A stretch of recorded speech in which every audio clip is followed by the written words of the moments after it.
Edappadi பழனிசாமியுடன் SP Velumani தரப்பினர் சந்தித்த நிலையில் சி விஜயபாஸ்கர் சபாநாயகருடன் சந்திப்பு நடைபெற்றுள்ளது. இதுகுறித்த கருத்துக்களை பதிவு செய்வதற்காக பத்திரிகையாளர் சுவாமிநாதன் இணைப்பில் உள்ளார். வணக்கம் சார்.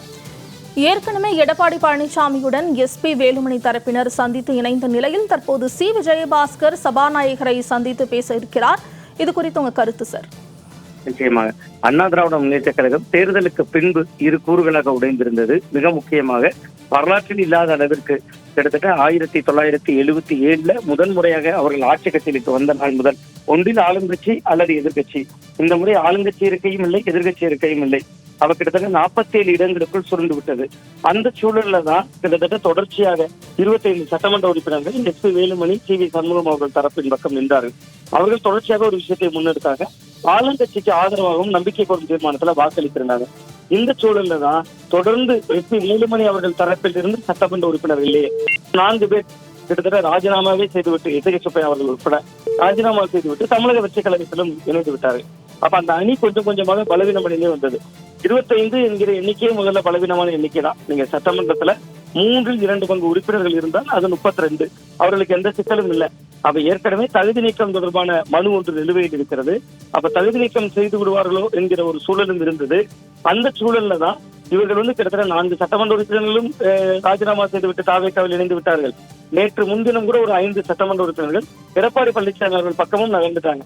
அப்ப C V Shanmugam, SP Velumani தரப்பினுடைய சட்டமன்றத்தில் அவர்களுக்கு ஆதரவாக இருந்த உறுப்பினர்களுடைய எண்ணிக்கை குறைந்து கொண்டே வருது. அந்த சூழல்ல தான் அவங்க குறைந்தபட்சம் கட்சிதாவல் தடை சட்டத்திலிருந்து முதல்ல ரிலாக்ஸ் ஆகணும். ஆனா அதற்குள் எடப்பாடி பழனிசாமி அவர்கள் கட்சி ரீதியாக பல நடவடிக்கைகள் எடுத்து விட்டார். இங்க என்னதான் நம்ம பார்த்தாலும் ஏற்கனவே பலரை இவர் வெளியேற்றி இருந்தார். அதெல்லாம் தான் அந்த கட்சியினுடைய தொடர் பின்னடைவுக்கு காரணம். அந்த வகையில இப்ப சி வேலுமணி அவர்களாக இருக்கலாம், சி வி சண்முகம் அவர்களாக இருக்கலாம், இவர்கள் வசமெல்லாம் இருந்த கட்சி பொறுப்புகள் நீங்க பொதுவா மாவட்ட செயலாளர்களை நீக்கிறாங்கன்னா இவ்வளவு பெரியவர்களை நீக்குகிறப்ப அவர்களுக்கு பதிலாக மாவட்ட பொறுப்பாளர்கள் நியமித்திருந்தால் புதிய பொறுப்பாளர்களை அப்படியே விடுவித்துக் கொண்டு மாவட்ட செயலாளர்களை தொடர வைத்திருக்கலாம். பட் இவர் புதிய மாவட்ட செயலாளரே போட்டதுனாலதான் இடையில விரிசல் பெரிதாக மாறியது. இப்ப அது எல்லாவற்றையும் தாண்டி கிட்டத்தட்ட தகுதி நீக்கம் என்பதை தடுப்பதற்காக ஒரு மிக முக்கியமான ஒரு புள்ளியை நோக்கி நகர்ந்திருக்காங்க. கிட்டத்தட்ட இது அதிமுகவுக்கு ஒரு நல்லது. கிட்டத்தட்ட இப்ப ஏற்கனவே தோல்வியில் இருக்கிற அதிமுக இதற்கு மேலும் அணிகளாக செயல்பட்டால் அது கிட்டத்தட்ட அதிமுகவுக்கு பெரும் பின்னடைவை ஏற்படுத்தும்.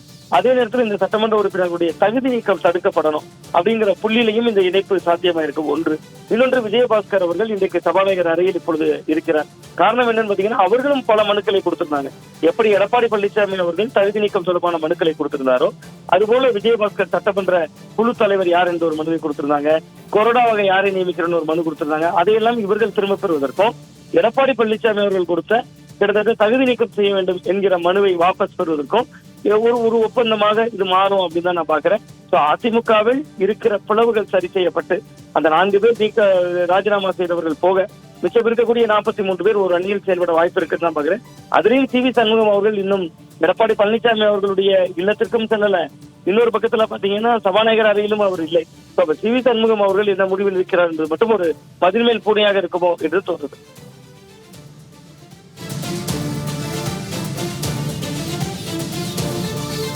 சார், இணைப்பில் உங்க கருத்துக்களை பதிவு செய்தமைக்கு நன்றி.